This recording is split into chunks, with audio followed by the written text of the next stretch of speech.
Bismillahirrahmanirrahim. Assalamualaikum warahmatullahi wabarakatuh. Perkenalkan, nama saya Siti Hajar Nurbi Izni dengan NPM 11112312726 dari kelas Weekend, Prodi Manajemen, Fakultas Ekonomi, Universitas Tanggabuana YPKP Bandung. Di sini saya akan mereview sebuah jurnal yang berjudul Implementasi Manajemen Operasional pada Perusahaan PT Green Plastik Indonesia. Di sini saya akan menjelaskan dulu identitas dari jurnalnya, yaitu judul jurnalnya tadi Implementasi Manajemen Operasional pada Perusahaan PT Green Plastik Indonesia. Penulisnya yaitu Gunawan Edi Hamdi, Tantrianwar Rahmatsyah, dan Dihin Septianto. Jurnal ini terdapat di Jurnal Cendekia, Jurnal Ilmu Pengetahuan volume 5 nomor 1. Untuk isi studi kasusnya yaitu studi kasus yang dilakukan pada PT Green Plastik Indonesia, yaitu sebuah perusahaan yang bergerak di bidang produksi bioplastik atau plastik ramah lingkungan sebagai solusi atas masalah limbah plastik konvensional. Fokus utamanya adalah implementasi manajemen operasional untuk mendukung proses produksi bioplastik yang efisien dan ramah lingkungan. Untuk isi jurnalnya secara singkat, yang pertama yaitu merancang tujuan dan sasaran jangka pendek, menengah, dan panjang dalam manajemen operasional. Lalu, mengembangkan desain operasi, produk, proses, dan layout pabrik yang efisien. Juga menerapkan teknologi canggih, misalnya mesin blown film 3-layer, printing, backmaking, dan recycling. Juga menjalankan manajemen rantai pasok dari pengadaan bahan baku distribusi. Isi jurnalnya juga yaitu menyusun proyeksi biaya operasional 5 tahun ke depan, standarisasi kualitas ISO dan halal, peningkatan efisiensi operasional, dan juga penyesuaian kapasitas produksi untuk kebutuhan pasar dan ramah lingkungan. Untuk kelebihan dari jurnal ini yaitu yang pertama, topik relevan dan up to date.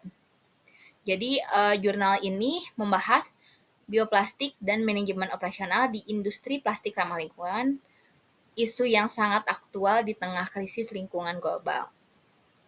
Lalu yang kedua, kelebihannya itu pendekatan praktis dan aplikatif.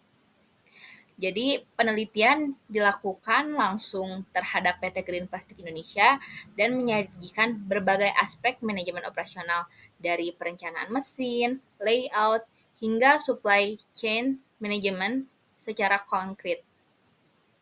Lalu kelebihannya juga disertai gambar dan tabel penunjang. Ini beberapa contoh gambar yang terdapat dalam jurnal. Nah, ini ada di gambar 3. Desain proses PT Green Plastik Indonesia, sumbernya dari tim penulis juga. Lalu gambar selanjutnya ada desain produk PT Green Plastik Indonesia, sumber juga dari tim penulis. Lalu gambar selanjutnya operasional manajemen framework, sumbernya juga tim penulis. Terus gambar selanjutnya di gambar 8 ini terdapat tabel manajemen rantai pasok PT Green Plastik Indonesia, sumbernya juga dari tim penulis. Lalu kelebihannya yang terakhir yaitu membahas proyeksi biaya secara rinci. Jadi ini disediakan tabel proyeksi operasional cost dari tahun 1 hingga 5. Nah, ini si tabelnya ini menunjukkan perencanaan keuangan yang sistematis. Dilihat ini isi tabelnya. Dari mulai pemeliharaan gedung, pabrik, sewa kendaraan operasional, sewa mesin fotokopi, ATK, program software, internet dan telepon, akomodasi dan konsumsi, hingga BBM, dan terakhir pengelolaan sampah.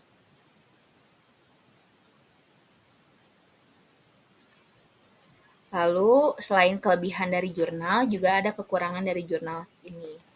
Yaitu pertama, minim pembahasan teori dan landasan akademik. Jadi jurnal ini teori operasional dan supply chain-nya hanya disebutkan sekilas, tanpa dijelaskan secara mendalam atau merinci atau dibandingkan dengan model manajemen populer lainnya, misalnya Lean Manufacturing sama Sigma Six. Lalu yang kedua, kekurangannya juga kurang data kuantitatif empiris.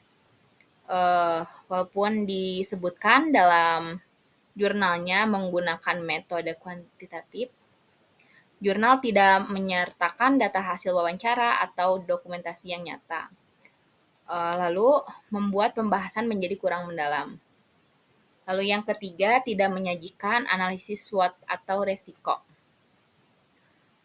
Jadi jurnalnya tidak ada pembahasan tentang tantangan atau resiko yang mungkin dihadapi oleh PT Green Plastic Indonesia. Jadi aspek ini tuh penting untuk menunjukkan kesiapan strategi yang dirancang.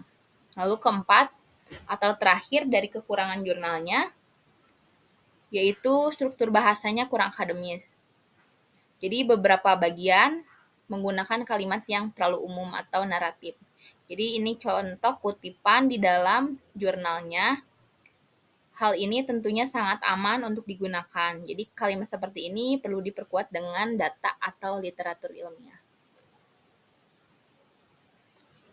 Mungkin sekian yang dapat saya sampaikan untuk review jurnal tersebut. Terima kasih. Wassalamualaikum warahmatullahi wabarakatuh.